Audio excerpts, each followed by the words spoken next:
अक्षय कुमार की बात करते हैं। बड़ी उम्मीद से वो फ़िल्म लेकर आ रहे हैं भूत बंगला और ये फ़िल्म क्या उनकी उम्मीदों पर खरी उतरेगी? उससे ज़्यादा बड़ा सवाल ये है कि क्या दर्शकों की उम्मीद पर ये फ़िल्म खरी उतरेगी? क्योंकि फाइनली तो दर्शकों को ही फैसला सुनाना है कि उन्हें ये फ़िल्म पसंद आ रही है या नहीं आ रही है। अक्षय जब फ़िल्म ला रहे हैं तो स्वाभाविक है कि उनको पसंद होगी और प्रियदर्शन के साथ आ रहे हैं, अपनी पसंद की टीम के साथ आ रहे हैं और कहीं न कहीं उनके दिल में भरोसा है कि लंबे समय से ख़ास तौर पर अगर हम कोरोना के बाद से देखें उनकी फ़िल्में अगर नहीं चल रही है, तो उन्हें लगता है कि चलिए अब मैं एक बार फिर से कॉमेडी में हाथ आज़मा के देखता हूँ, जो कि मेरा फ़ोर्टे है, जिसमें दर्शक मुझे खूब पसंद करते आए हैं। तो शायद यहाँ पर अब बात बन जाए और जिससे करियर जो है थोड़ा-सा और लंबा खींच जाए। क्योंकि एक के बाद एक फ्लॉप फ़िल्में देने का मतलब ये है कि कहीं न कहीं आपके करियर पर सवालिया निशान लग रहे हैं। तो अक्षय कल इस फ़िल्म का ट्रेलर लेकर आए और उस ट्रेलर का रिव्यू मैंने कल किया था, वो देखा होगा आपने, लाइव किया था हमने, तो नहीं देखा हो तो आप देख सकते हैं। इस वीडियो में हम ये बात करेंगे कि भाई इस ट्रेलर पर ऑडियंस ने क्या रिएक्शन दिए? सोशल मीडिया में क्या बातें कही जा रही हैं? क्या वो बातें अक्षय कुमार के हक में हैं? क्या उन बातों से ऐसा लगता है कि अक्षय कुमार को फ़ायदा होगा इस फ़िल्म से? तो ये देखेंगे और साथ ही साथ ये देखेंगे अक्षय कुमार जब स्टेज पर होते हैं, हमने कई फ़िल्मों के ट्रेलर में देखा है। गुड इवनिंग डेविड जी, आप सभी को गुड इवनिंग। तो हमने देखा अक्षय अक्षय जब भी स्टेज पर होते हैं तो एक तरीके से डोमिनेट करते हैं। उनके हाथ में माइक होता है और फिर वो कंट्रोल ले लेते हैं। तो उनके होते हुए किसी और के पास ना तो माइक भले ही चला जाए लेकिन वो स्टेज का कंट्रोल उनके पास रहता है। मगर कभी-कभी थोड़ा-सा वो कुछ ऐसी बातें बोल जाते हैं जो लोगों को बुरी लगती है। बड़े जोश में रहते हैं, उत्साह में रहते हैं और चाहे वो अक्षय हों, चाहे शाहरुख हों, दिल्ली कनेक्शन है इनका। तो शाहरुख तो अभी भी खुद को दिल्ली का लौंडा बोलने में कोई हिचक नहीं रखते हैं, 60 प्लस हो गए हैं। अक्षय के अंदर भी वो जब चीज़ आ जाती तो कभी-कभी लगता है कि वो लिमिट से बाहर जा रहे हैं। कल उन्होंने राजपाल यादव के साथ स्टेज पर जिस तरह से बर्ताव किया और कहा खाम-खा पेल दूँगा इस तरह का डायलॉग मारा। ये फ़िल्म का भी डायलॉग है लेकिन उन्होंने स्टेज पर मारा। लोगों को बहुत बुरा लगा कि इस तरह की भाषा जो है आपको स्टेज पर और राजपाल यादव जैसे सीनियर एक्टर के साथ इस्तेमाल नहीं करनी चाहिए। तो इस पर भी हम आएँगे, क्यों ये बात हुई और पूरा मामला क्या है? फिर अक्षय कुमार बड़े छीछड़े टाइप के कपड़े पहन के आए स्टेज पर। आपने देखा होगा, तस्वीरें देखी होगी, वीडियो देखे होंगे। इसको लेके लोगों ने उन्हें बड़ी खरी-खरी सुनाई है। हालाँकि अक्षय का बोलना है कि भाई मैंने ये कपड़े ये बताने के लिए पहने हैं। पहले तो उन्होंने कहा कि भाई भूतों ने ये हाल कर दिया मेरा।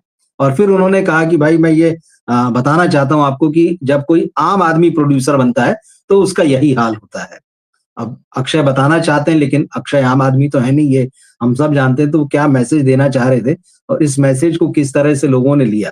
इस पे भी हम इस स्लाइड में बात करेंगे और साथ ही राजपाल यादव, जो अक्षय ने उनके साथ बर्ताव किया वो तो ठीक है। परसों मतलब संडे के दिन वो स्क्रीन अवार्ड समारोह में गए थे और वहाँ स्किट होती हैं। पहले से चीज़ें डिसाइडेड होती है, कौन एक्टर स्टेज से क्या बोला जाएगा, फिर किस एक्टर के पास माइक जाएगा, वो क्या बोलेगा, किस तरह से हँसी-मज़ाक होंगे। तो राजपाल को लेकर वहाँ कुछ हँसी-मज़ाक था, लेकिन उसमें कहीं न कहीं बात बढ़ गई है और जो स्टेज पर थे जाकिर हुसैन और सौरभ द्विवेदी, इनकी बड़ी जमकर खिंचाई हो रही है, जिस तरह की बात इन्होंने स्टेज से राजपाल यादव से की। तो उस पर भी हम आएँगे और बात तो इतनी बढ़ गई है कि उस पर सलमान खान का भी बयान आ गया और अब फिर 2 घंटे पहले करीब-करीब राजपाल यादव ने भी फिर उस पूरे मामले पर सफाई दी है। तो बात एक तरीके से कह सकते हैं छोटी-सी थी, प्लान्ड थी, जैसा कि राजपाल यादव कह रहे हैं। लेकिन कई बार होता है कि फिर बात निकलेगी तो फिर दूर तलक जाएगी वाला मामला है। यहाँ भी कुछ उसी तरह से हो गया है। तो हम शुरू करते हैं। अक्षय कुमार। अ, भूत बंगला का ट्रेलर जब वो लेकर आए, तो जैसे मैंने कहा कि उन्हें बड़ी उम्मीद है इस फ़िल्म से। लेकिन ऑडियंस को ये ट्रेलर जो है बहुत पसंद नहीं आया। टीज़र जब आया था तब भी हमने बात की, टीज़र ठीक-ठाक था, लेकिन जैसी उम्मीद थी, अक्षय तो प्रोड्यूसर हैं ही इसमें एकता कपूर भी प्रोड्यूसर हैं, 2 प्रोड्यूसर हैं।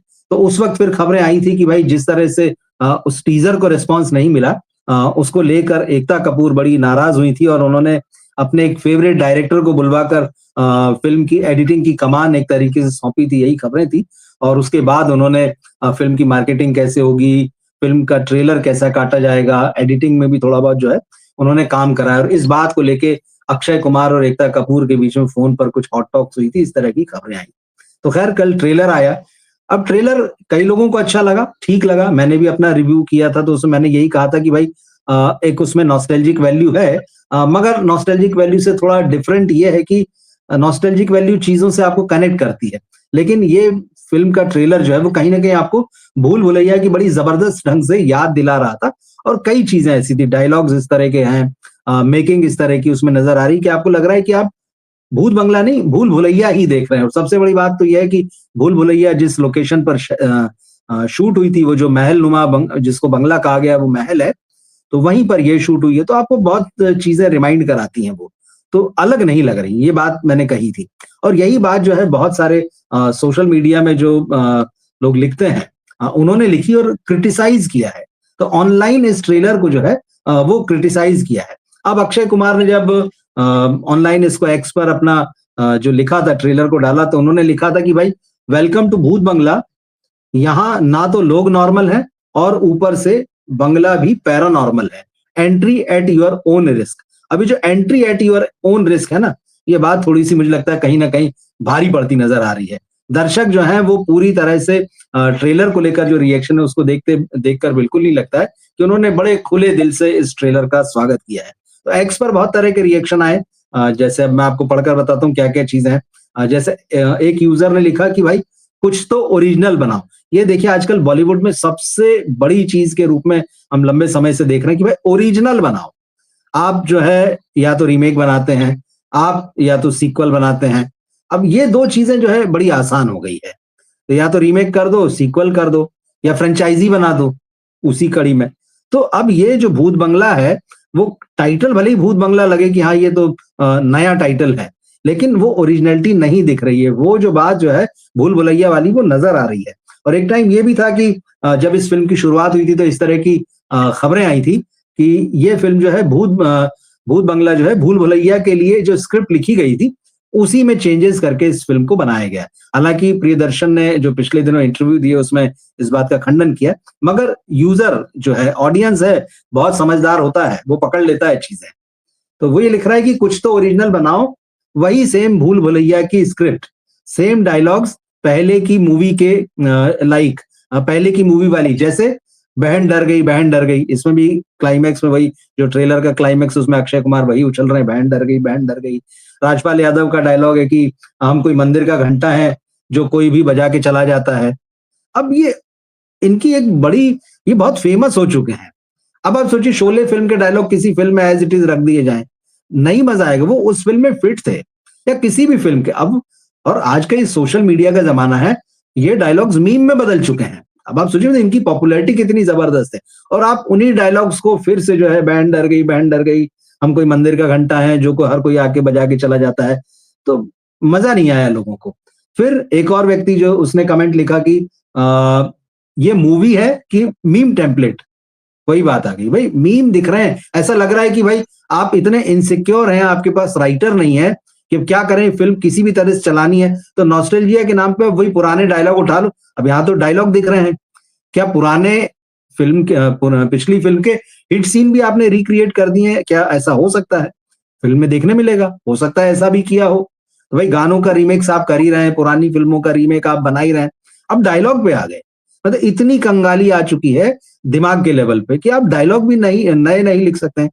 जो डायलॉग मीम बन चुके, चलिए वो है कि अगर कोई डायलॉग बहुत अच्छा है, पॉपुलर नहीं है, तो चलिए आपने कहीं से ले लिया और उसको नए अंदाज में पेश करके कह दिया कि चलिए अब इसको देखिए और हो सकता है यहाँ वो डायलॉग पॉपुलर हो जाए। लेकिन आप तो भाई मीम बन चुके, मतलब घिस हर मोबाइल में मिलेंगे, हर पोस्ट में मिलेंगे। ऐसी कोई जगह नहीं होगी जहाँ ये वाले मीम नहीं मिलेंगे और अभी भी चलते हैं। तो आप वही बता रहे हैं कि भाई ये मूवी है कि मीम टेम्पलेट है। एक ने लिखा है कि ये फ़िल्म पूरी तरह से भूल-भुलैया की कॉपी पेस्ट लग रही है और डायलॉग्स भी उसी तरह के हैं और प्रियदर्शन की पुरानी फ़िल्मों जैसी लग रही है। अब प्रियदर्शन भले ही 14 साल बाद जो है वापस लौट रहे हैं बॉलीवुड में और उनकी पहचान जो है यहाँ पर कॉमिक फ़िल्म मेकर के रूप में है, कॉमेडी फ़िल्में उन्होंने बढ़िया बनाई हैं। हालाँकि मलयालम में उनका बड़ा कंट्रीब्यूशन और ये उनकी 97th या 98th फ़िल्म है। मतलब सेंचुरी के करीब वो पहुँच चुके हैं।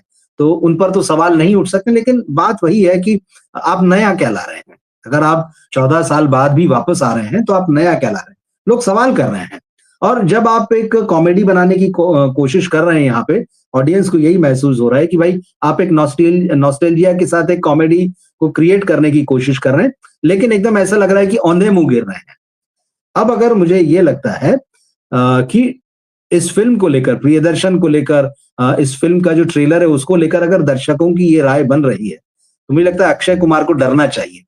इस हॉरर फ़िल्म से, इस हॉरर फैंटेसी से ऑडियंस डरे ना डरे, यहाँ ये लगता है कि अब अक्षय कुमार को डरना चाहिए। क्योंकि मुझे नहीं लगता अगर ये रिएक्शन है और यही कन्वर्ट होता है, 16 तारीख को फ़िल्म का पेड प्रीव्यू है, शाम को देखेंगे, उस दिन फ़िल्म देखना है या 17 को देखना है, जैसा भी होगा। तो 16-17 की फ़िल्म की रिलीज़ है। तो अगर ये ऑडियंस का रिस्पॉन्स मिल रहा है, तो अक्षय कुमार के अच्छे दिन तो अभी नहीं आए, मुझे ऐसा लगता है। और जो उनका चल रहा है कोरोना के बाद से, यहाँ भी मतलब ट्रैक चेंज करके भी, आप कंटेंट सिनेमा से, आप राष्ट्रभक्ति के सिनेमा से, आप हिस्टोरिकल सिनेमा से हट के कॉमेडी पे भी अगर आ रहे हैं और अगर इस तरह से काम कर रहे हैं, इस तरह के डायलॉग दिख रहे हैं, पुरानापन नज़र आ रहा है पूरे कंटेंट में, तो फिर तो अच्छे दिन अभी नहीं आए, मुझे लगता है वेट करना पड़ेगा अक्षय को। और लोग साफ-साफ लिख रहे हैं कि इस फ़िल्म को, इस ट्रेलर को देखते हुए ये फ़ील ही नहीं आ रहा है कि ये प्रियदर्शन की फ़िल्म है। और एक ट्वीट आपको बताता हूँ।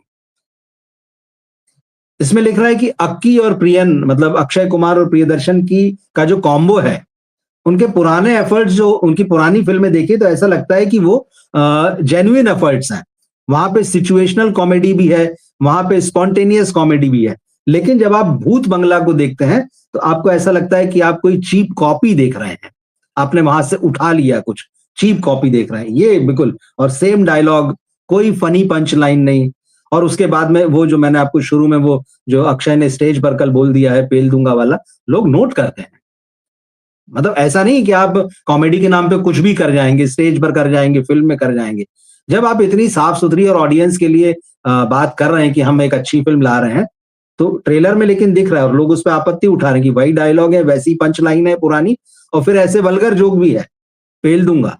तो ये बहुत डिसअपॉइंटिंग है। आपको सडनली एक इतनी बढ़िया आप फ़िल्म बना रहे हैं और उसमें आप एक ऐसा डायलॉग बोल दे रहे हैं कि फैमिली ऑडियंस बैठे तो थोड़ा असहज तो हो ही जाएँगे। ठीक है, मोमेंट में वो निकल जाएगा, 2 सेकंड में, 4 सेकंड में, लेकिन उतनी देर को वो जो आपका एंटरटेनमेंट चल रहा है, जिसको आप फैमिली एंटरटेनमेंट मान रहे हैं, सडनली एक चीज़ आती है और ज़बरदस्त हिट करती है।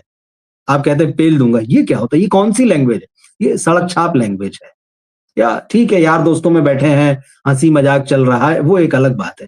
पर शब्दों के मतलब होते हैं, शब्दों के मायने होते हैं। कहाँ बोलना, कैसे बोलना? तो फ़िल्म में भी इस बात का ध्यान नहीं रखा गया है, वो सीधे-सीधे दिख रहा है। इसके अलावा वीएफएक्स पर तो भाई आजकल हर आदमी की नज़र रहती है। आप ये नहीं कह सकते कि वीएफएक्स जानने के लिए उसको एक्सपर्ट होना पड़ेगा कि उसको वीएफएक्स आता ही हो। अब इतना कंटेंट सिनेमा का दिख रहा है, सिनेमा है, उसके अलावा वेब सीरीज़ हैं, सब कुछ, और एआई और ये सब चीज़ें तो अब आपके मोबाइल फ़ोन में आ चुकी हैं। तो आदमी को क्वालिटी भी समझ में आ रही है क्योंकि वो कम-ज़्यादा करके अपने मोबाइल में, अपने लैपटॉप में, पैड्स में वो खुद भी काम कर रहा है। तो उसको समझ में आ रही है कि क्वालिटी क्या होती, क्या कमज़ोर है, क्या हल्का है, क्या भारी है, क्या खूबसूरत है। तो अब क्योंकि ये हॉरर फैंटेसी है, यहाँ पे वो भूत वगैरह बताए हैं और इसमें जो वधूसुर नाम का जो राक्षस जिसकी चर्चा हो रही है, तो पेड़ जो है वो बताया गया है कि पेड़ के ऊपर, जैसा ट्रेलर से अंदाज़ा लगता है कि पेड़ के ऊपर वो राक्षस है और अपने साथ में जब भी आता है तो चमगादड़ों की फ़ौज लेके आता है, तो आपको पूरा वो एटमॉस्फियर क्रिएट करना पड़ता है। अब एक बात मानना पड़ेगी कि जिस इस तरह के जो वीएफएक्स हैं, पेड़, भूतहा, ये वो, जितनी भी फ़िल्में आई हैं, चाहे मुंजिया ले लीजिए, शैतान ले लीजिए, ये जो आ रही है भूत बंगला, वो पेड़ सब एक ही जैसे दिखते हैं, उनके कलर्स आजू-बाजू के एक ही जैसे दिखते हैं, वो एटमॉस्फियर एक ही जैसा क्रिएट होता है, बहुत फ़र्क नहीं है। और यही वजह है कि जैसे अगर रामायण भी आ रही है और वो कुछ ख़ास तरह के वीएफएक्स से सीन जनरेट कर रहे हैं, तो लोग पुरानी फ़िल्मों के, मतलब इससे पहले जो फ़िल्में आई हुई हैं, चाहे वो हॉलीवुड की फ़िल्में हो, चाहे आदि पुरुष हो, लोग वैसे ही सीन काट के उनके बराबर रख देते हैं, देखो ये तो वहाँ भी ऐसे ही बना हुआ था। तो लोग इस मामले में बहुत स्मार्ट हैं। तो अब वीएफएक्स को लेके भी लोगों ने इस पे टिप्पणी की कि भाई भूत बंगला का जो ट्रेलर है, वो सब कुछ तो ठीक है, कॉमेडी वगैरह भी इनको ठीक लगी, लेकिन वीएफएक्स को इम्प्रूव करने की ज़रूरत है। तो चलिए, उनको अगर किसी को बाकी चीज़ें ठीक लगी कि कॉमेडी ठीक लग रही है, एक्टिंग अच्छी लग रही है, एक्टर अच्छे लग रहे हैं, तो उसको लगा कि यार वीएफएक्स में गड़बड़ी है। तो चीज़ें आसान नहीं, देखिए एक तो फ़िल्म बनाना वैसे भी हर किसी के बस का नहीं है।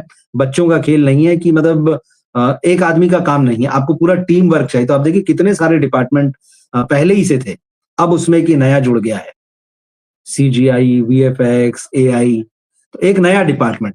अब बात वही है कि मेकर्स भी इससे बाहर सोच नहीं पा रहे हैं। इन चीज़ों को लेते और एक जो ह्यूमन स्टोरीज़ होती हैं, जो हमारी सोसाइटी में जो चल रहा है, रिलेशंस में जो चल रहा है, एक तो उनकी कहानियाँ बनाइए और आप ये सीजीआई, वीएफएक्स और एआई वगैरह से उसको खूबसूरत बनाने की कोशिश कीजिए। लेकिन ये उधर से पूरा भूलकर एक फैंटेसी वर्ल्ड में आ गए, क्योंकि उधर की कहानियों का अता-पता ही नहीं है इनको। उस सोसाइटी के साथ, उस आम आदमी के साथ कनेक्शन ही नहीं बना। अब अक्षय कुमार अगर वो जो फटे हुए चिथड़े जैसे कपड़े पहन के स्टेज पर आए हैं और ये बता रहे हैं कि देखो ये एक आम आदमी जब प्रोड्यूसर बनता है तो उसका ये हाल होता है, तो उनके वीडियो के नीचे जो कमेंट बॉक्स से भरा हुआ और लोग लिख रहे हैं कि भाई ये तो तुम्हारे चिथड़े भी अमीरों जैसे लग रहे हैं। मतलब आपको ये भी नहीं पता कि गरीब आदमी के चिथड़े कैसे होते हैं, उसके बदन पर जो चिथड़े होते हैं वो कैसे होते हैं। आप इतने कटे हुए, आपके हर काम में वो चीज़ दिख रही है और लोग आजकल बोलने में पीछे रहते नहीं हैं।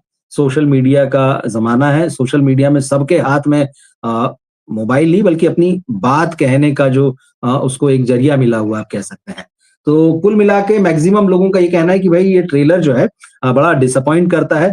कमज़ोर चुटकुले हैं, रीयूज़ डायलॉग हैं, वीएफएक्स पुअर है। तो कुल मिला के यही है कि अब अगर इस कहानी में अच्छा हॉरर हुआ, मतलब ऐसा हॉरर जो सच में डराता हो, झटके देता हो, आप हॉल में बैठे हो आपको लगे सडनली कुछ हो गया, अनएक्सपेक्टेड था, जो आपने सोचा नहीं था वैसा कुछ हो गया।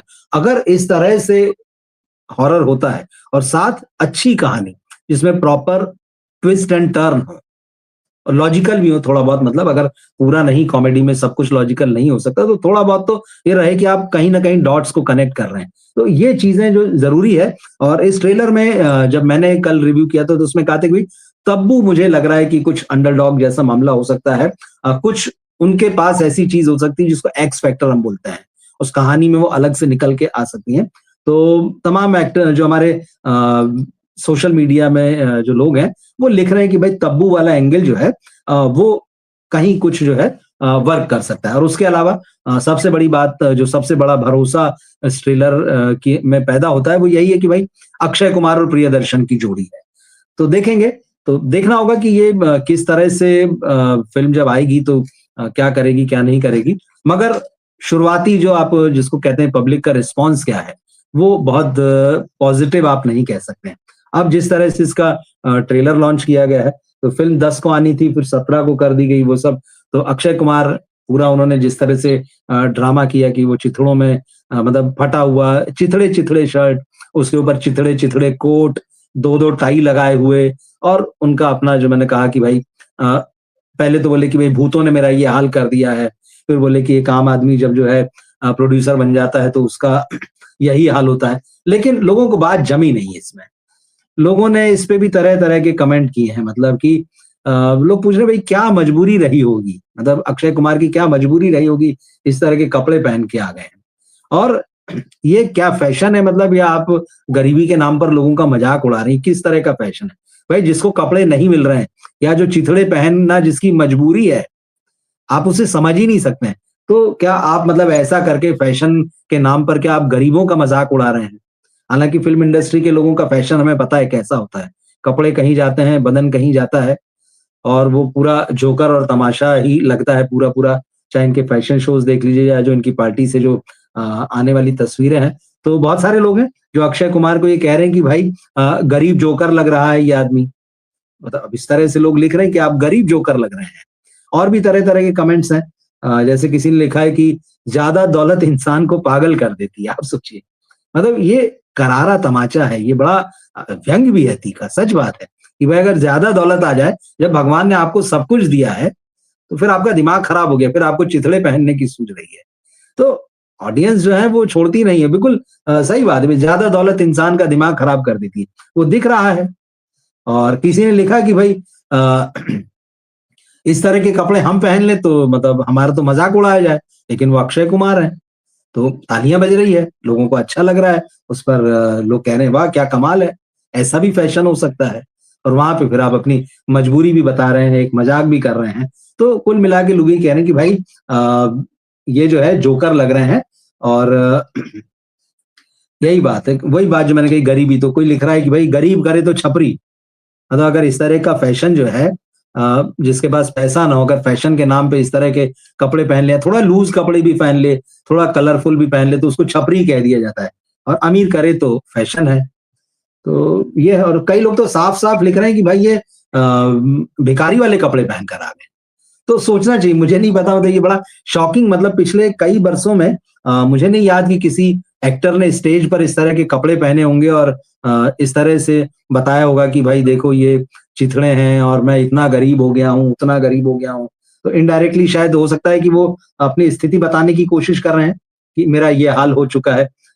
तो अक्षय कल जो थोड़ा-सा जो है लोगों को उन्होंने डिसअपॉइंट किया। हालाँकि एक खबर मैं आपको बता दूँ, आज मैं पढ़ रहा था कि अक्षय कुमार ने अपनी फीस कम की है। ये खबरें जो आज मैं डेक्कन क्रॉनिकल पढ़ रहा था। तो ये तो ख़ैर बहुत ज़रूरी है, जिस तरह की फ़िल्में आजकल बन रही हैं और नहीं चल रही हैं। तो उसमें ही तो बार-बार कहा जा रहा है कि भाई ये जो सो कॉल्ड स्टार्स हैं, इनको अपनी फीस कम करनी चाहिए। तो अच्छी खबर ये है कि अक्षय कुमार ने अपनी फीस जो है वो कम कर दी। पहले जो होता था ना कि भाई 80 करोड़ और 100 करोड़। तो एक ट्रेड एनालिस्ट हैं अमोद मेहरा, उनका कोट जो है डेक्कन क्रॉनिकल में छपा है। वो मैं आपको पढ़ के बता देता हूँ।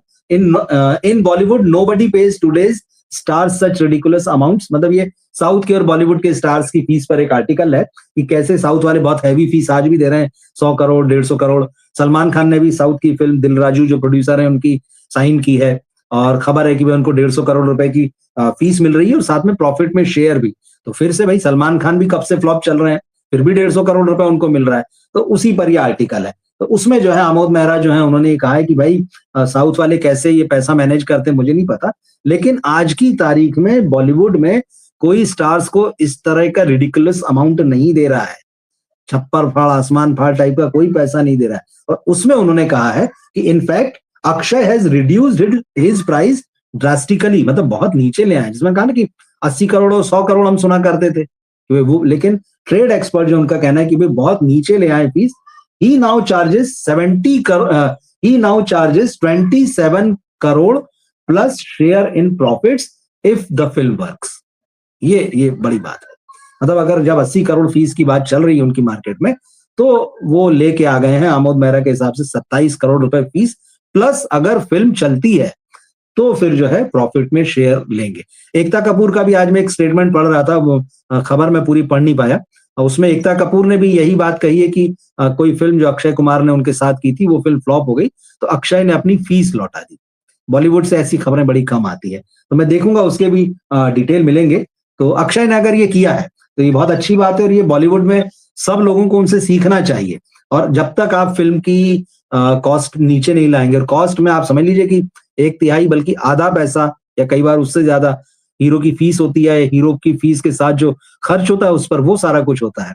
तो इसको आप वेलकम स्टेप बोल सकते हैं कि चलिए ये अच्छी बात है। और शायद हो सकता है कि यही दर्द अक्षय के मन में हो कि यार देखो मैं कहाँ 80 करोड़ ले रहा था और 27 करोड़ ले रहा हूँ। तो शायद उन्हें वो फटेहाल होने जैसा एहसास हो रहा होगा। कह नहीं सकते, अब ये अगर उनसे बात होगी तभी पता चलेगा। लेकिन अब आप सब जानते हैं कि बॉलीवुड वाले आजकल किसी से बातचीत करते नहीं, वो ऐसा प्रोग्राम करते हैं, खुद ही माइक संभाल लेते हैं, जो कहना हो कहते हैं और चले जाते हैं। तो ये रहा मामला। तो ये उनकी ड्रेस का मामला है, जो उनका फैशन सेंस है उसका मामला है। एक और चीज जिस पर सोशल मीडिया में बहुत तीखा रिएक्शन हुआ अक्षय कुमार को लेकर, तो वही डायलॉग जो उन्होंने राजपाल यादव को स्टेज पर मारा कि पेल दूंगा बैठ जा। ये बहुत ही गंदा है, बहुत ही खराब है। साथ ही साथ ये चीज देखी गई कि भाई स्टेज पर पूरी फिल्म की स्टार कास्ट थी, डायरेक्टर थे, सीनियर एक्टर मतलब परेश रावल भी थे, राजपाल यादव भी सीनियर हैं, ऐसा नहीं है, तब्बू सीनियर हैं, सब, एकता कपूर भी आ गई थी वहां पे। वहां पे स्टेज पे ये देखा गया राजपाल यादव खुद अपनी कुर्सी लेकर जा रहे हैं। आप इस वीडियो को देखिएगा। मतलब ये किसकी व्यवस्था थी कि राजपाल यादव जैसा एक्टर जो है स्टेज पर जब उसको बुलाया है, वो स्टेज पर है, तो बेचारा अपनी कुर्सी खुद उठा के ले जा रहा है और ले जाके जब कोने में रखी उन्होंने परेश रावल के बाजू में, उस वक्त अक्षय कह रहे हैं कुछ उनसे कि भाई बैठ जा मतलब। और फिर ये बात उन्होंने कही कि पेल दूंगा बैठ जा। मतलब ये जो है बहुत खराब है। और इसके अलावा भी अक्षय ने जो है राजपाल यादव के साथ जो हरकत की, जब राजपाल यादव के हाथ में माइक आया और जब उन्होंने बोलना शुरू किया, जब उन्होंने फिल्म, उनका अपना अंदाज है राजपाल यादव का, अब हम कोई नए तो है नहीं, हम लोग सब जानते हैं। तो जब उन्होंने बोलना शुरू किया तो अक्षय कुमार ने यहाँ फिर उनकी खिंचाई कर दी। अव्वल तो उन्होंने कहा कि तू एक बात बता। एक तो ये कितनी खराब बात है कि आप पब्लिक प्लेस में हैं और कोई आपका वो लंगोटिया यार तो है नहीं। चलिए आप बड़े स्टार हैं, वो छोटे हैं, आपसे स्टारडम के मामले में जो भी चीज माने, ये बड़ा तू तू करके बात करते हैं। ये कौन सा लहजा होता है बात करने का, ये आज तक नहीं समझ पाया। अक्षय कुमार को देखिए, ऑडियंस में भी जब बात करेंगे, जर्नलिस्टों से भी बात करेंगे, ये तू करके बात करने लगते हैं। क्या एक ये कौन सा कॉम्प्लेक्स है उनके अंदर, ये बहुत खराब है। अब वो वहां राजपाल यादव से भी कह रहे हैं, तू एक बात बता। तू जब बात करता है तो ऐसा लगता है कि तू कवि सम्मेलन में आया हुआ है। अब ये कौन सी बात हुई? कवि सम्मेलन कोई बुरी चीज होती है? कवि सम्मेलन कोई बुरी जगह होती है? मतलब कवि सम्मेलन में आया हुआ उनकी हिंदी वैसी है, वो शुद्ध हिंदी बोलते हैं, वो अच्छी हिंदी बोलते हैं, आप वैसी हिंदी नहीं बोल पाते हैं। तो वो जब बोल रहे हैं तो आप उनको कह रहे हैं कि भाई तू करके, कि तू कवि सम्मेलन में आया हुआ है। व्यक्ति को जैसी भाषा आएगी, जैसी उसकी भाषा का संस्कार होगा, वो वैसी ही बात करेगा। वो आपकी तरह तू तू करके और बहुत उजड़ ढंग से तो बात नहीं करेगा।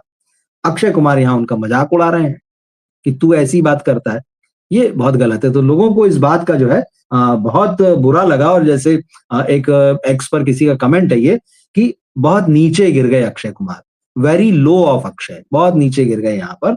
और सवाल उठाया इस यूजर ने सोशल मीडिया में कि परेश रावल वहां बीच में क्यों नहीं आए? परेश रावल ने क्यों इस जो राजपाल यादव का ह्यूमिलिएशन हो रहा है, अपमान हो रहा है, उनको बीच में आना चाहिए था, उनको कहना चाहिए था कि ये बात करने का तरीका ठीक नहीं है, ये सलीका अच्छा नहीं है। तो ठीक है भाई, अब अक्षय कुमार हैं, बड़े स्टार हैं, तो लेकिन इसका ये मतलब नहीं होता है कि आप किसी के साथ कैसे भी बात करेंगे, तू करके बात करेंगे। तो लोगों ने अच्छी खासी क्लास ली है अक्षय की सोशल मीडिया में। और जैसे मैंने कहा कि लिख रहे हैं कि आप बहुत नीचे गिर गए हैं। तो ये सारी चीजें हैं। तो कुल मिला के ये लग रहा है कि ये सारी चीजें जो आई हैं, इस फिल्म से थोड़ा सा मतलब आसान रास्ता तो नहीं होगा, जिस तरह के शुरुआती रिएक्शंस हमें दिख रहे हैं। राजपाल यादव से जुड़ी हुई एक और चीज मैं आपको यहाँ पर बता देता हूँ। ये तो हम जानते हैं कि कुछ दिनों पहले उनको जो तिहाड़ जेल में गुजारने पड़े थे, 9 करोड़ का जो उनका कर्ज का मामला है, जो उन्होंने अपनी फिल्म अता पता लापता के लिए लिया था, लोन लिया था, उसके बाद में जो चेक बाउंस का मामला है। तो अब हुआ ये कि संडे को स्क्रीन अवार्ड्स थे और स्क्रीन अवार्ड्स में स्टेज पर 2 लोग थे, एक तो जाकिर खान थे और दूसरे सौरभ द्विवेदी थे। तो वहां पर ये बात चली कि भाई वहां सामने राजपाल यादव बैठे हैं, तो भाई क्या सोच रहे हैं? तो उन्होंने कहा कि भाई इस समय दुनिया में जो हालात हैं, चारों तरफ युद्ध मचा हुआ है, डॉलर जो है वो उसके मुकाबले रुपया कमजोर होता जा रहा है, इस तरह की बात उन्होंने कही। एक वर्ल्ड की इकोनॉमी जो है बहुत खराब हो रही है, तो अभी समझ में नहीं आ रहा है कि क्या इन हालातों में होना चाहिए। तो उस पर स्टेज से सौरभ द्विवेदी ने ये बात कही थी कि भाई आप चाहे जो भी सोचते रहें, जो भी हालात रहें, आपके ऊपर, आपने तो जितना लोन लिया है, जितना कर्ज लिया, वो आखिरकार आपको चुकाना पड़ेगा, वो डॉलर और रुपए की बात नहीं है। इस तरह की कोई बात उन्होंने कही। अब इसके बाद जो है सौरभ द्विवेदी की बड़ी खिंचाई हुई सोशल मीडिया में, जाकिर खान की भी, तो लोगों ने तो क्लास लगा दी। ये जानकारी मैंने कल भी आपको दी थी कि भाई राजपाल यादव के साथ इस तरह की बात हुई है प्रोग्राम में। अब इसके बाद हुआ ये है कि सोशल मीडिया में इसका बहुत तीखा रिएक्शन होने के बाद में एक तो सलमान खान बीच में कूदे। पहले सलमान तक भी बात पहुंची होगी, स्वाभाविक है। तो सलमान खान ने एक्स पर, ट्विटर पर लिखा राजपाल यादव के लिए। क्या लिखा वो मैं आपको बताता हूं। सलमान ने लिखा कि राजपाल भाई, आप 30 साल से काम कर रहे हो और हम सब ने आपको रिपीट किया है बार बार। सलमान खान प्रोड्यूसर भी हैं, एक्टर होने के, स्टार होने के साथ, तो उन्होंने उस हैसियत से भी लिखा कि भाई आपका काम अच्छा है तभी तो रिपीट करेंगे। तो राजपाल भाई, आप 30 ईयर से काम कर रहे हो और हम सब ने आपको रिपीट किया है बार बार, क्योंकि आप अपना काम जानते हो और एक वैल्यू लाते हो। काम तो आपको बहुत मिलेगा और इसी डॉलर रेट पे मिलेगा और मिलता रहेगा। हकीकत यही है। तो ये सलमान खान ने उनके लिए लिखा है। और फिर एक और चीज उन्होंने आगे इसमें लिखी है कि और ये याद रखना कि कभी कभी फ्लो में कुछ निकल आता है, देना ही है तो दिमाग में रखो, दिल से काम करो। ये सजेशन है उनका कि भाई ये बात दिमाग में रख के रहो कि भाई हमें पैसा लौटाना है, हमें पैसा देना है, लेकिन अपना काम दिल से करते रहो। अच्छा सजेशन है, कोई बुरा नहीं है। और डॉलर ऊपर हो या नीचे क्या फर्क पड़ता है, देना तो इंडिया में ही है। बात तो सही है, ऐसा तो नहीं कि डॉलर महंगा हो गया तो आपको डॉलर में पैसा देना है तो आपको उस हिसाब से ज्यादा चला। जो भी रेट हो डॉलर का, देना तो आपको इंडियन करेंसी में ही है। तो ये बात जो है राजपाल यादव से सलमान खान ने कही, लोगों ने बहुत एप्रिशिएट किया है। हालाँकि कई लोग अब इस बात का ये भी मतलब लगा रहे हैं कि सलमान खान जब राजपाल यादव की सपोर्ट में आ गए हैं, तो जिन लोगों ने राजपाल यादव का मज़ाक उड़ाया है, उनके लिए इंडस्ट्री में स्थिति मुश्किल हो जाएगी। ये एक जो यहाँ पर चर्चाएँ चलती है उसकी बात है।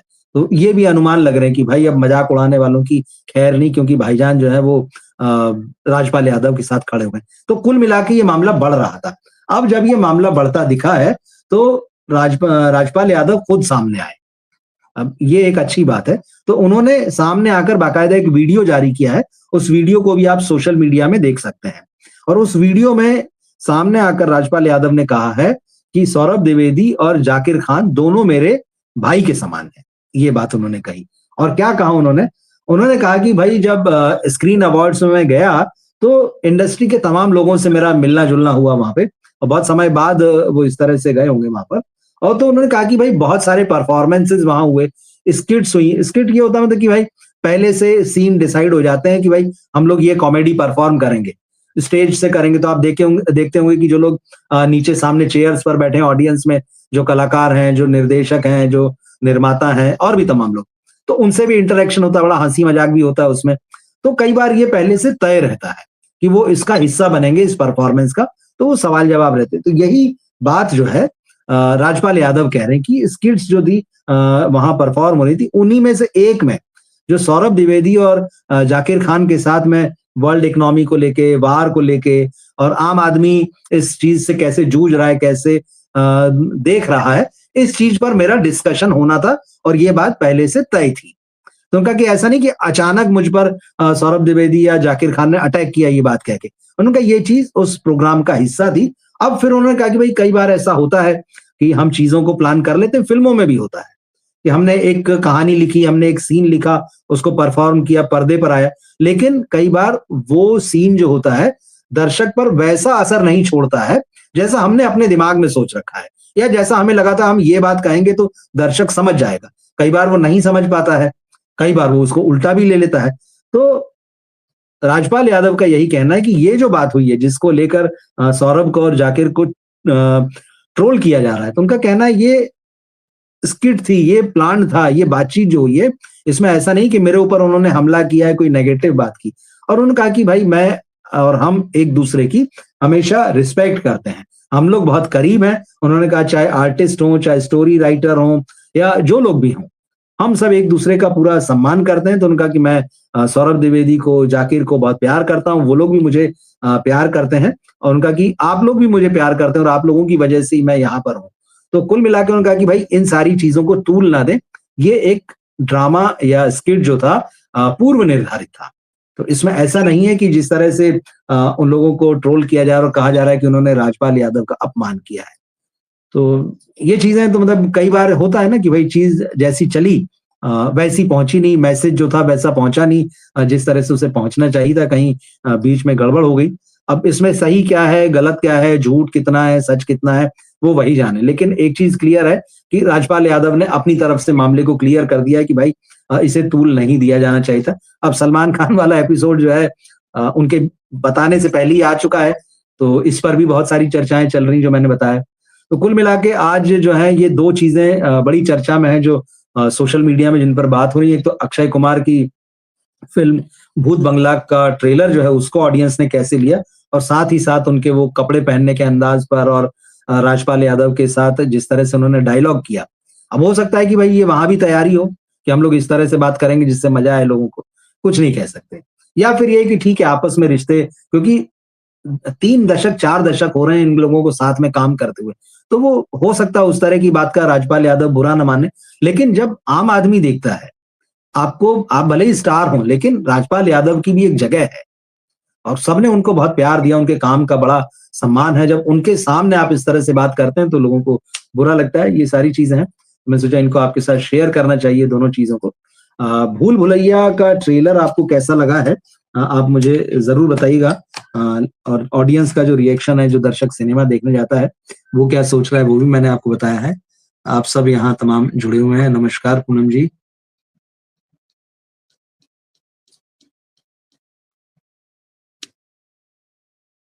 स्काई हाई लिख रहे हैं कि trailer is good, good in for the nostalgia bet. Okay ठीक है, हाँ नॉस्टैल्जिक तो है ही चीजें इसमें। डेविड जी आपको भी good evening. It was in a funny way, why are you making it is such a big issue. अच्छा, मैं इसको इशू बना रहा हूँ, मैंने सोशल मीडिया में जो इतनी सारी बातें चल रही है वो आपको बताई है, तो मेरी तरफ से आपको खबर देने का काम है। आप उसको कैसे देख रहे हैं वो आप तय कीजिए। जब मैं कोई खबर देखता हूँ उसमें, तो मैं उसे देखता हूँ कि ये क्या खबर पहुंचाई जानी चाहिए, क्या ये ऐसी खबर है जिस पर लोग बात कर रहे हैं। मेरा ओपिनियन होता है तो मैं अपने रिव्यू देता हूँ, और जब मैं प्रॉपर डिस्कस करता हूँ तो आपको बताता हूँ कि भाई ये हम एनालिसिस कर रहे हैं, ये डिस्कशन कर रहे हैं। इसमें मैंने आपको शुरू में ही क्लियर किया कि भाई ये खबरें चल रही हैं।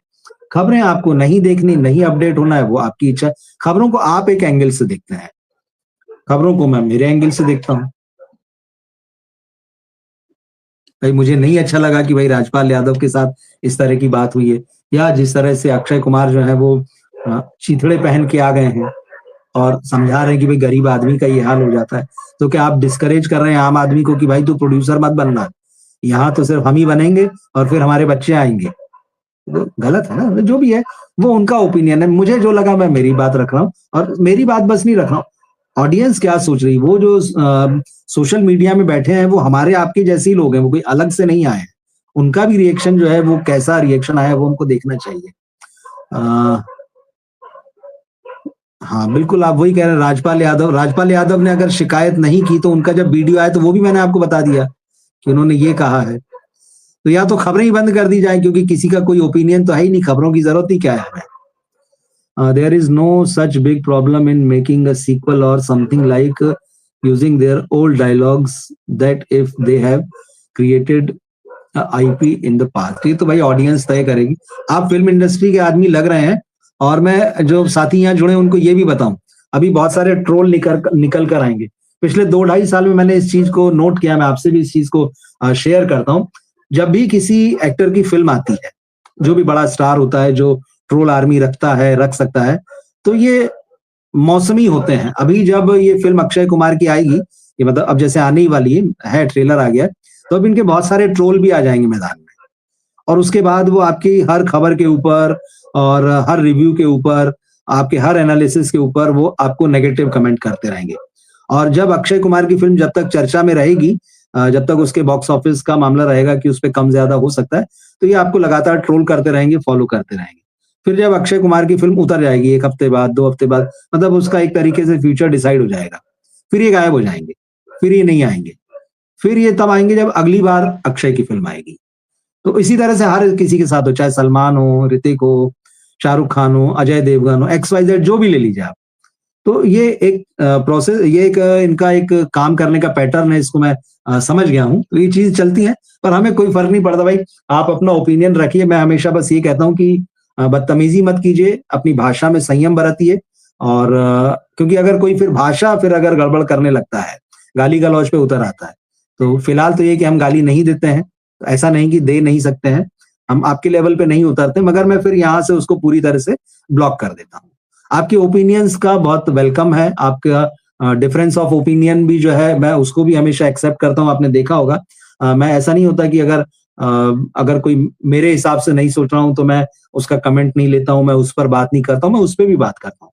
लेकिन हाँ, फिर जब आप ज्यादा, एक तो होता है बहुत, कई लोग इरिटेटिंग हो जाते हैं, वो बाल की खाल निकालने लगते हैं, ये नहीं, ऐसा नहीं, वैसा नहीं, ऐसा ही क्यों, वैसे ही क्यों।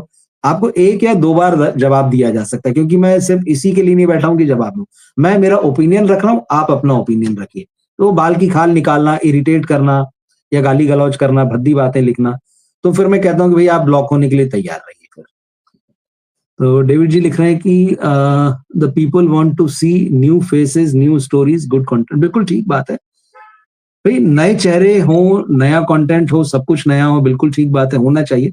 और ऐसा नहीं कि पुराने को बिल्कुल ही नहीं देखते हैं लोग, लोग देखते हैं, मगर अच्छा होना चाहिए। मतलब वो ये हो कि हाँ, आज के समय के हिसाब से हो, आज के लोग जो है उसको पसंद करें, तो ठीक है, हमें अपनी अपनी बात जो है रखना चाहिए। और नए की तो बहुत जरूरत है, नए के बगैर आप कैसे चलेंगे भाई। देख ही रहे ना हम इन लोगों को 30-30, 35-35 सालों से, मगर अब समय बदल गया, सिनेमा बदल गया, आदमी की सोच जो होती है ना वो कहीं न कहीं पुराने समय में अटकी रहती, चाहे मैं हूँ, आप हो, बदल सकते हैं, पर एक लिमिट से ज़्यादा नहीं बदल सकते हैं।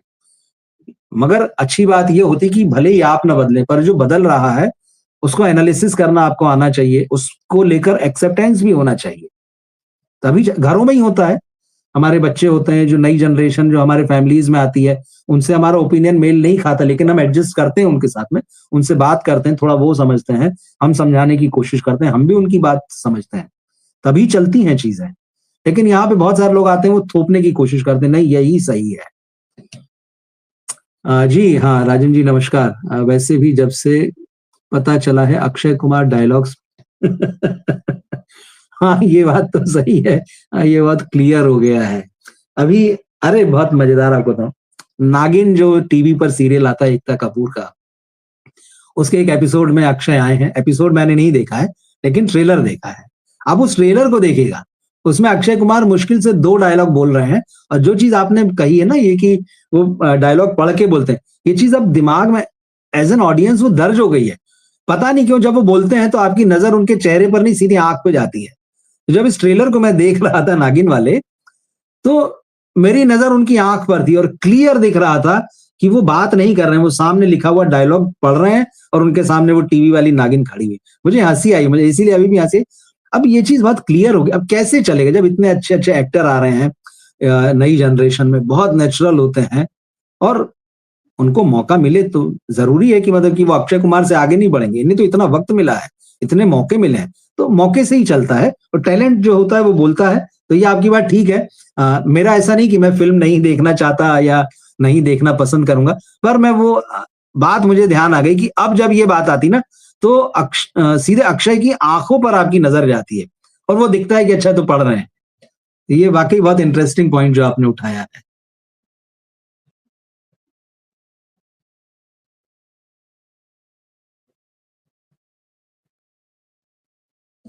एक सेकंड, काफ़ी सारे कमेंट्स हैं, मैं एक तो यही पूरे दिखते नहीं, फिर एक के बाद एक। जी हाँ, गुरुजी कल आएँगे, हम उनसे बात करेंगे, कल बात करेंगे बिल्कुल, हाँ।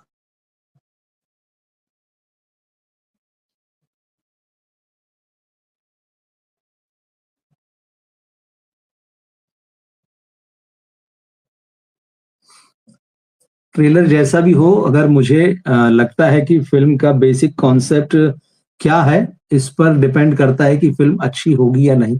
हाँ, उसका बेसिक कॉन्सेप्ट तो देखिए हमको समझ में आ ही रहा है और अगर हम उसमें इंटरेस्टेड हैं, तो हम देखने जाएँगे। एक हॉरर फैंटेसी है, एक हवेली है, महल कह लीजिए, बंगला कह लीजिए, वो भूतहा है और फिर उस गाँव की भी जो बात है कि वहाँ एक असुर है, जिसका नाम वधूसुर है, तो उस गाँव में शादियाँ नहीं होती।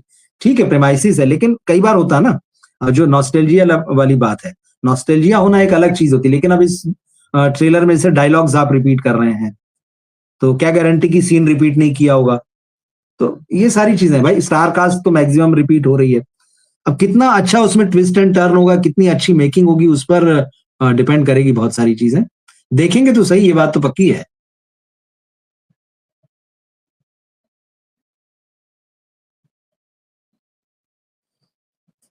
Neeraj Vora wrote brilliantly the first part of Golmaal, he was a terrific writer। हाँ, बिल्कुल ठीक बात है। नीरज वोरा ने जो फ़िल्में लिखी हैं वो कॉमेडी का जो दौर आया बीच में उसमें उन्होंने बिल्कुल बहुत अच्छी फ़िल्में लिखी थी। उनका नहीं रहना जो है उससे नुकसान तो हुआ ही है। विशाल जी लिख रहे हैं कि भाई ब्लॉकबस्टर हो गया, अच्छी बात है। सबके लिए शुभकामनाएँ हैं, लेकिन फ़िल्म कैसी है, उसमें क्या है, उस पर हमें बात करना चाहिए।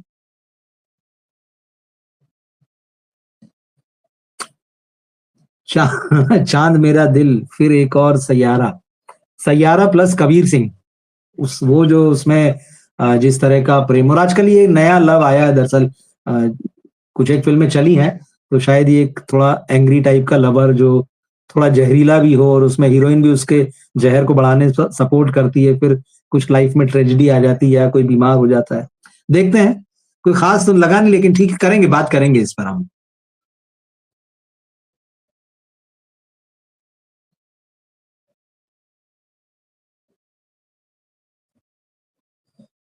भूल भुलैया के 3 पार्ट्स और स्त्री के 2 पार्ट्स, यह बात प्रूव हो जाती है कि हॉरर कॉमेडी बनाना फायदे का सौदा हो सकता है। हाँ, हो सकता है, पर गारंटी नहीं है।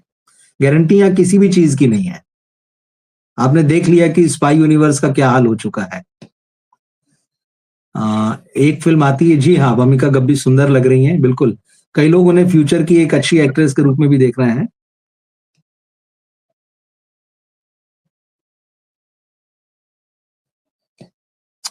व्हाट्स योर व्यू ऑन चांद मेरा दिल teaser which is release today starring.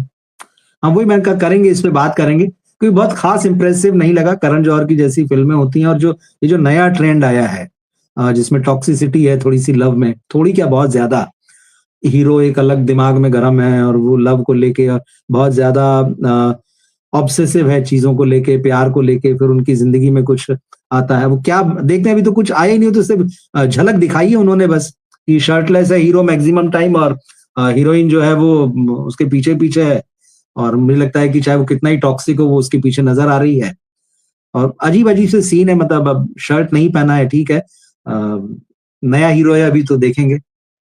एक दो फिल्में चलना अच्छी बात है, लेकिन आपको फिर उसी तरह से बने रहना, क्योंकि किल वाली जो इमेज है, मैं नाम भूल रहा हूँ अभी इसका, उसी चीज को, उसी एंगर को, वही एक्सप्रेशंस जो हैं वो रिपीट हो रहे हैं।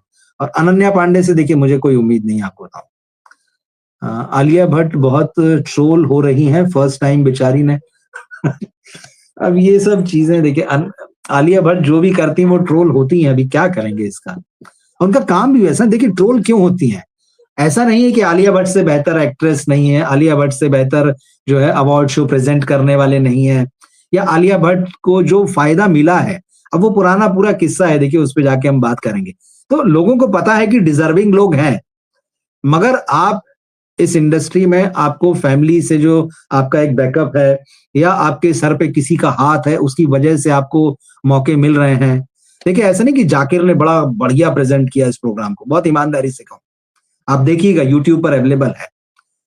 बहुत ग्रेट नहीं था कि जाकिर ने कोई चांद तारे लगा दिए इस प्रोग्राम में, या सौरभ द्विवेदी आए तो जो उनका लल्लन टॉप पे था वो ऑरा यहाँ दिख रहा था, और बड़ा लोगों ने वेलकम किया है, उन्होंने समा बांध दिया, बिल्कुल नहीं हुआ जैसा वो लल्लन टॉप में बांधते थे। इवन सुनील ग्रोवर भी फीके लग रहे थे, मगर इन लोगों को किसी ने ट्रोल नहीं किया, आप सोचिए। मतलब जिस लेवल पे फिल्म फेयर के हमने प्रोग्राम देखे हैं, जी के देखे हैं, और भी जो अवार्ड्स नाइट्स होती हैं, तो हम देखते रहे हैं, ऐसा नहीं, और देखते हैं, हर साल देखते हैं। वहां नए चेहरे भी आते हैं, वहां पे जमे हुए स्टार्स भी रहते हैं।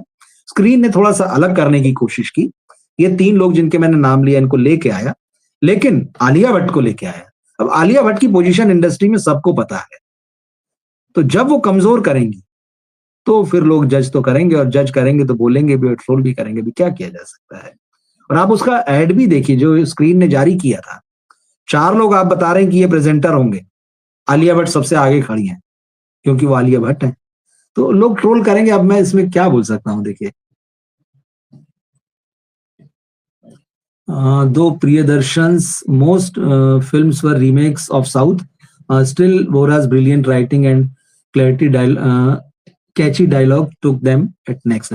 देखिए यही राइटिंग का इंपॉर्टेंस भी है, भाई राइटिंग तो अच्छी होना ही चाहिए ना। ठीक है आप रीमेक कर रहे हैं, वो बात सही है, मगर आपने उसको दक्षिण की भाषा में बनाया था, फिर आप उसको उत्तर भारतीय दर्शकों के हिसाब से सिनेमा बना रहे हैं, तो सीन वही होंगे, मगर आपको वो डायलॉग्स तो चाहिए कि जो आपकी बात जो है, आपका जो आइडिया है, वो देखने वालों तक उसको कैरी करें, और उसी फनी वे में करें जो आपने ओरिजिनल में दिखाया था। तो राइटिंग बहुत जरूरी है, मगर बॉलीवुड में इसकी कोई जरूरत मालूम नहीं पड़ती लोगों को, और बॉक्स ऑफिस पर उसका रिजल्ट दिखता है।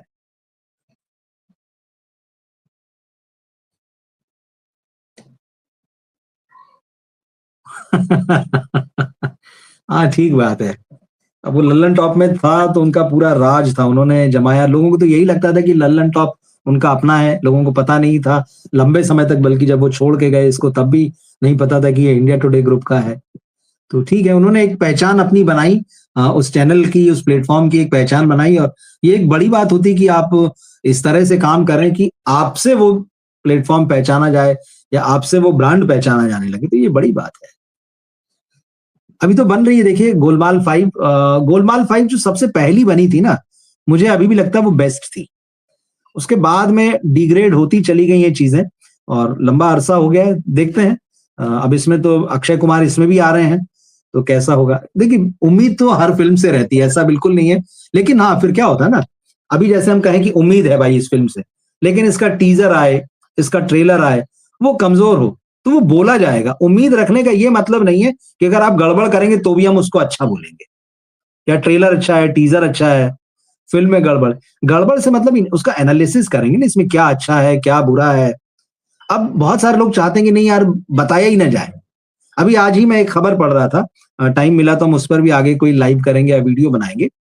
धुरंधर और धुरंधर 2, बहुत सारे लोगों ने कहा अरे आपको धुरंधर 2 अच्छी नहीं लगी। मैं कहा अच्छी नहीं लगी बात नहीं है, पहले के मुकाबले ये फिल्म कमजोर है। अब शुरू-शुरू में जब, अब हो गए फिल्म को 3 हफ्ते हो गए। 3 हफ्ते के बाद जब कंपैरेटिव बॉक्स ऑफिस कलेक्शन आ रहे हैं, तो आप पा रहे हैं उन कंपैरिजन में कि तीसरे हफ्ते में या 3 हफ्ते के बाद भी धुरंधर को ज्यादा लोग देखने जा रहे थे बनिस्बत धुरंधर 2 के। अब ये अलग बात है कि धुरंधर 2 के टिकट काफी महंगे थे, तो उसकी कमाई ज्यादा है। तो कमाई एक अलग चीज है, फिल्म की क्वालिटी एक अलग चीज है, और वो लॉन्ग टर्म में समझ में आती, लॉन्ग टर्म में दिखने लगती है। देखेंगे, हम इस पे कोशिश करेंगे, बात करें इससे। प्रियदर्शन ढेरों इंटरव्यूज दे रहे हैं, लेकिन सर दुख लगा या देखकर एक भी उन्होंने उनके सक्सेस में वाइटल रोल रखने वाले नीरज वोरा को भी याद नहीं। देखिए, यहाँ कोई किसी को याद नहीं रखता, सही बात आपने ठीक कही है। जो फैंस होते हैं या जो ऑडियंस होते हैं, जो रियल ऑडियंस होते हैं, वो याद रखते हैं। यहाँ कोई किसी को याद नहीं रखता। यहाँ एक फिल्म की सक्सेस के साथ में आदमी मूव ऑन हो जाता है। कल तक अगर वो सक्सेसफुल नहीं था तो उसकी टीम अलग थी, और आज वो सक्सेसफुल हो जाएगा तो उसकी टीम, उसके आसपास का सर्कल, वो सब बदल जाएगा। और फिर अगर कोई इस दुनिया में नहीं है तो ठीक है, कुछ दिन रहता है कि उसे याद किया जाता है, लेकिन फिर आदमी मूव ऑन हो जाता है, वो नहीं याद करता। या तो लोग उनसे उस पर सवाल करें तो वो जवाब दें, ये भी एक चीज है। तो मीडिया में भी ऐसे लोग नहीं है कि, अब जितनी गहराई से आप यहाँ बात कर रहे हैं, उतनी गहराई से बात करने वाले लोग मीडिया में नहीं है, सही कहता हूँ। चलिए, हम इसको लास्ट लेते हैं इनका कि let the film come, Akki and prion magic will hit you again and movie will speak for itself. बिल्कुल, जब फिल्म आएगी तो बात करेंगे। आपसे यही कहूंगा, आप अपने बारे में लिखिए कि आप क्या फिल्म इंडस्ट्री से जुड़े हुए हैं। धुरंधर सभी फिल्मों को खा गई है, ऑडियंस को वो ऑरा से वापस लाने के लिए। हाँ, मगर धुरंधर अच्छी फिल्म है, कहाँ मना किया हमने, उसको कहा था कि अच्छी फिल्म है, मगर धुरंधर 2 उसके मुकाबले कमजोर है, ये है। बाकी ठीक है, ओवरऑल आप उसको एक कंप्लीट सिनेमा के रूप में देखिए, आप उसको बॉक्स ऑफिस के लिहाज से बड़ा बताइए, जो कंपैरिजंस होंगे चीजें निकलेगी। और हम लोग से बात करते हैं, देखिए इसका हम लोगों के लिए कोई ऐसा मतलब नहीं, ना आपको उससे कुछ मिलने जा रहा है ना मुझे मिलने जा रहा है। उल्टा हम पैसा खर्चा करके 2-2 बार देखने वाले लोग हैं। लेकिन डिस्कशन होना चाहिए, उसको फेयर होना चाहिए, क्योंकि जब आप बात करते हैं ये, या जब आप इस पर लिखते हैं, तो वो आगे के लिए है। चलिए, मिलते हैं फिर हम अगले किसी लाइव में।